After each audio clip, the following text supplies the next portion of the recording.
People ask me all the time, how do you motivate people? And my answer is always the same. I have bad news. You can't.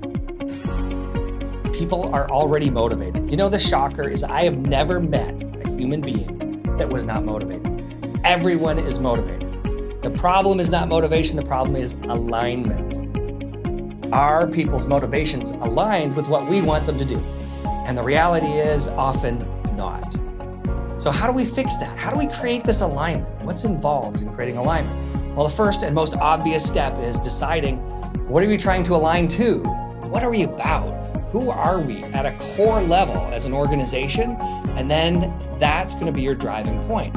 What is the vision, mission, values, things you care most about as an organization? I'm talking about who are you really organizationally? And when I ponder that for my team, for example, there's a few key elements of our value statement that we reinforce constantly, and that is relationships. Our saying is we believe life equals relationships. And also, we would say helping people achieve their best self, their potential.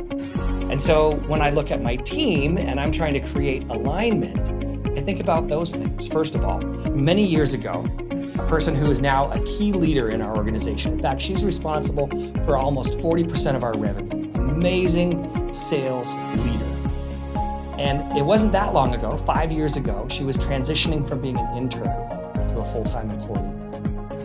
And she reminded me of this story. I barely remember it even happening because it's something I try to do regularly. When she was making this transition, I sat down and asked her a question. I said, who do you want to be? Who do you want to be in Dale Carnegie? Who do you want to be in this business? And she said, I will do whatever you want. I'm just so happy to be here and part of the team. I said, that's great. Not my question.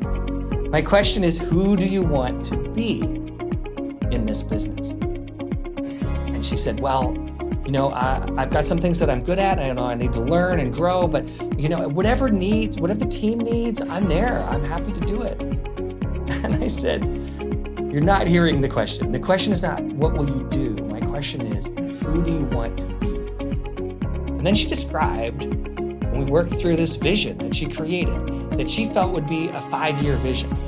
And in about 2.5 years, she'd already crushed that vision, and she's surpassed what she's ever dreamed of accomplishing. And so here's our challenge, is that she's accomplished all of these things. I don't have to ask her to show up early. I don't have to ask her to stay late. If anything, I have to tell her to stop working, because who she wants to be is in alignment with what we're trying to create in our organization. So the key is identifying who they want to be, and then that will tell you the things that matter most to them. So the other challenge as a leader is to think beyond what you think you know about your people. Like, how well do you really know the people that work with you, to have the deeper, more rich dialogues about what they really care about? And then I would say the biggest challenge is, do you know them better than they know themselves? So once we have alignment there, the next question would be, how do I keep that growth happening? Because sometimes the biggest challenge for us as leaders is we get task-oriented, we get focused on the things that we need to get done, and we miss these huge changes and transformations in the people on our team. So being able to give feedback at the key moments when people have breakthroughs, that's where this alignment strengthens.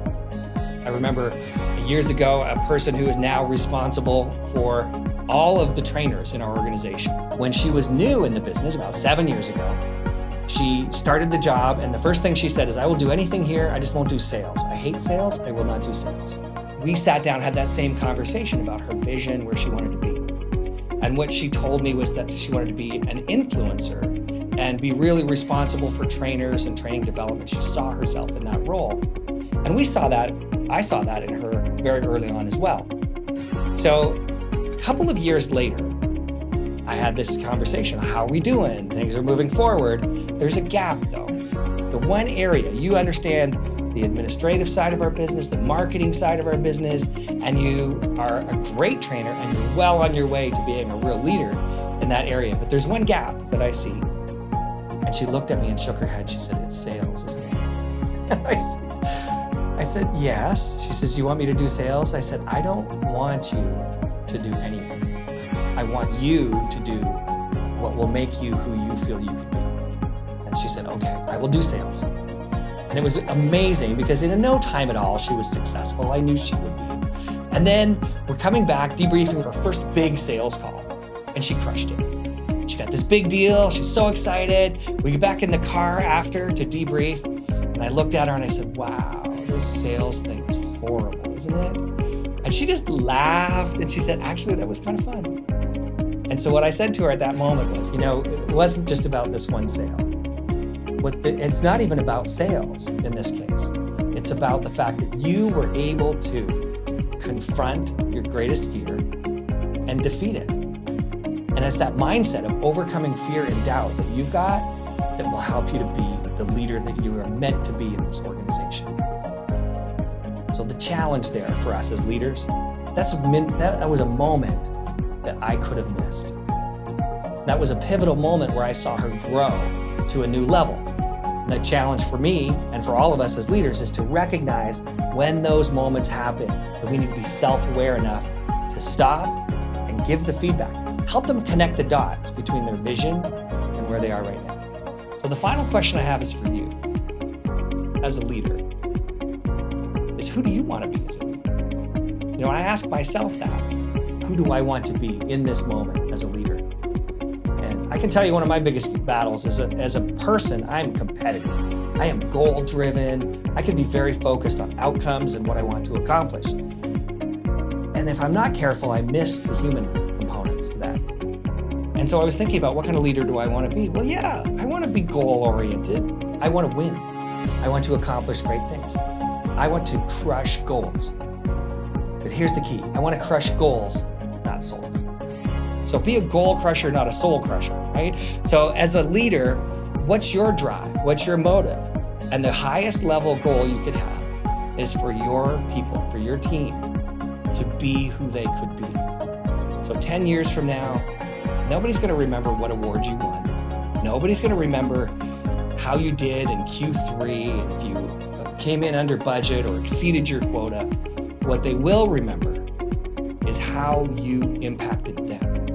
The real question will be, will they say, you made me a better person because you were my leader? So my question to you is, who do you want to be?